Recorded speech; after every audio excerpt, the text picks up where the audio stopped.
Do you know what happened in Brazil in the last 72 hours? Because the mainstream media gave it 30 seconds and moved on.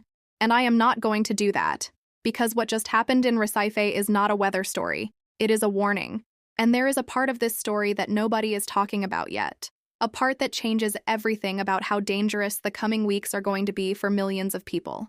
So stay with me, because by the end of this video, you are going to understand what really happened, and more importantly, what is coming next.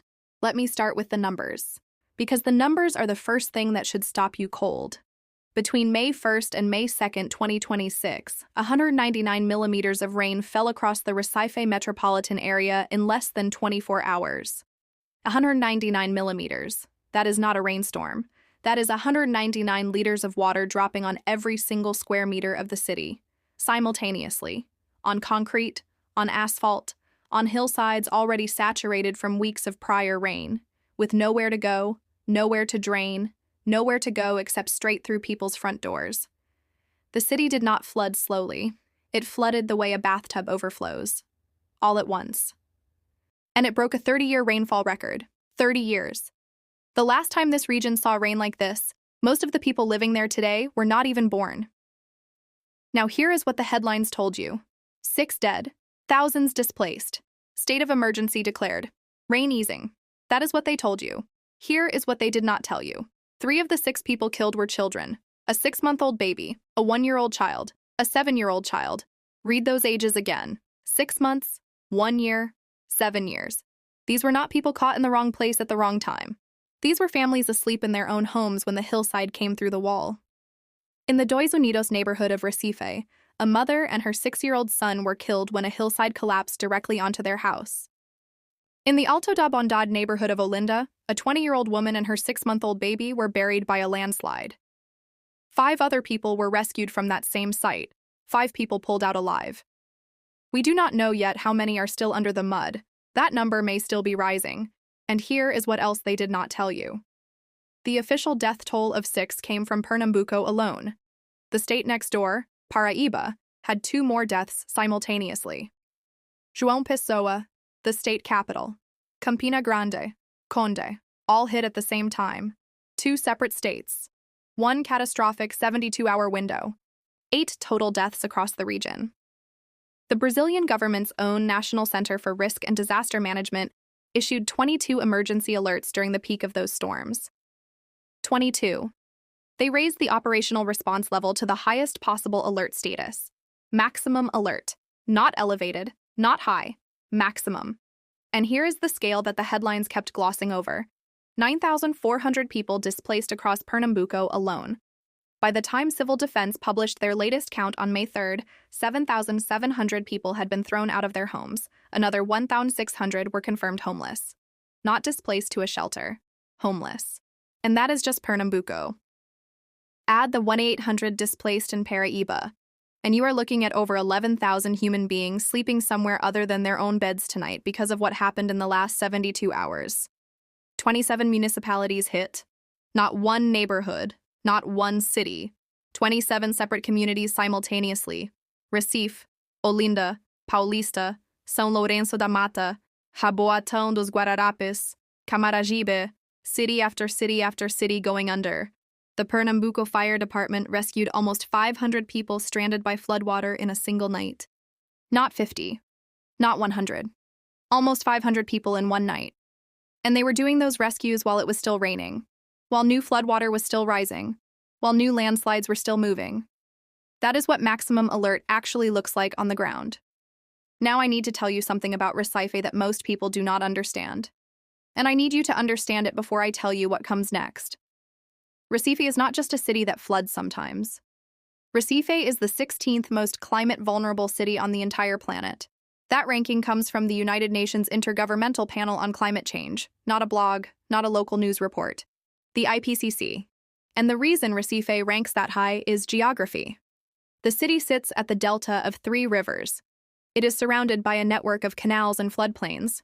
It sits just 5 to 5 meters above sea level, and more than half of its 4. 1 million residents live in areas that flood regularly. Not occasionally, regularly. The city has 159 documented critical flooding points. 159. And most of the families living near those points are low-income families who built homes on hillsides because flat, elevated, safe land was not something they could afford. When the rain comes hard, the water does not discriminate. But it does concentrate. It concentrates on the people at the bottom. And here is the history that should make what just happened feel even more serious. In 2022, floods in Recife killed at least 130 people. 130 people. In a single event. In less than 24 hours, the city received more than 70% of its entire monthly rain average. In February 2025, another event dropped over 300 millimeters in a single day and killed 7 people. And before that, in 2022, flooding in Petropolis killed 233 people. And before that, in 2024, Rio Grande do Sul experienced Brazil's worst flood disaster in over 80 years. 183 people dead. 3 million people affected. The Brazilian government committed over $10 billion in emergency relief for that one disaster. Brazil has been in a cycle of escalating flood disasters for years. And this May 2026 event in Recife is not the end of that cycle. It is the latest chapter. Now here is the part nobody is telling you. The part that matters most. This is not over. As of May 3, 2026, Brazil's National Center for Monitoring and Early Warning of Natural Disasters confirmed that the Recife region remains under moderate hydrological risk. The soil is saturated. Completely saturated. 199 millimeters fell in 24 hours on ground that had already been absorbing weeks of above normal rainfall. That soil is done. It cannot take another drop without sending it straight into streets, canals, and rivers. The Capibaribe-Mirim River is still running above its overflow threshold, not close to flooding. Above flood threshold. Right now. The Goiânia River and the Tracunhaim River are still elevated. Authorities specifically flagged the towns of Itambe and Goiânia as areas where new flash flooding remains possible in the coming days. And the forecast includes more rain. Not heavy. But the agency said clearly that even light rain on saturated slopes can trigger isolated new landslides. Light rain. On slopes that already slid once this week. That is how fragile the ground is right now. And there is something deeper going on here that explains why this keeps happening. Something the weather reports never get into. The meteorological engine behind what just hit Recife is called the Intertropical Convergence Zone, the ITCZ. This is a band of tropical convection that migrates down toward the southern hemisphere between March and June every year. It parks itself over the northeastern coast of Brazil. It organizes bands of heavy clouds, and it floods. This is the same system responsible for 60 to 70% of all rainfall during the rainy season in northeastern Brazil. But in May 2026, the ITCZ is running stronger than normal. And the reason is what should concern everyone watching this. The North Tropical Atlantic is warmer than average right now. Above average ocean temperatures mean more evaporation. More evaporation means more moisture loaded into the atmosphere. More moisture in the atmosphere means heavier rainfall when those easterly wave disturbances come onshore from the ocean. The same wave systems that drove the May 1st disaster. The atmosphere over northeast Brazil is essentially a gun loaded with water, and the ITCZ keeps pulling the trigger. Research published in Nature Climate Change found that extreme swings of the Atlantic ITCZ are projected to more than double in frequency under warming conditions.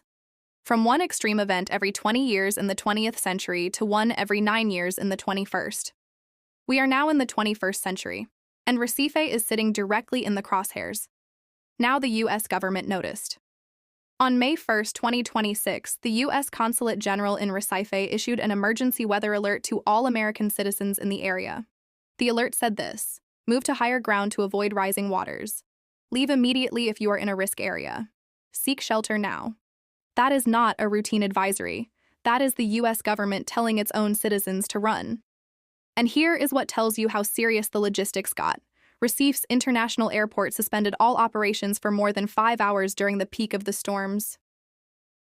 The main federal highway through the state, BR-101, was completely blocked at 3 separate points. Kilometer 60, Kilometer 83, Kilometer 86.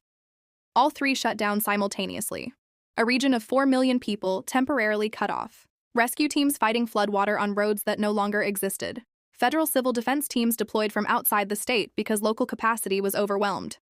And President Lula himself personally called local governors to coordinate the national response. That is the scale of what just happened. And it happened in 72 hours. Now here is what I need anyone watching this to do right now. If you have family or friends anywhere in northeastern Brazil, specifically in Pernambuco, Paraíba, Alagoas, or Rio Grande do Norte, call them today, not tomorrow. Today. The risk window is still open, the soil is still saturated, the rivers are still above threshold, the rain is still in the forecast, and the next wave event off the Atlantic does not care that the last one just killed 8 people. If you live in the Recife metropolitan region, in Olinda, in Paulista, in São Lourenço da Mata, in any of the 27 municipalities flagged in this event, you need to know where your nearest high ground is before the next alert drops. Not when it drops. Before. Know the civil defense number, know your evacuation route, know where the nearest solid structure shelter is. And if you live on a hillside in any flood risk neighborhood, please understand this. The warning time when a slope begins to move is not minutes, it is seconds. Your phone alert and your own eyes looking at the rain are the only warning system that matters. And if the rain gets heavy and the civil defense issues a landslide alert for your neighborhood, do not wait to see what happens. You already know what happens.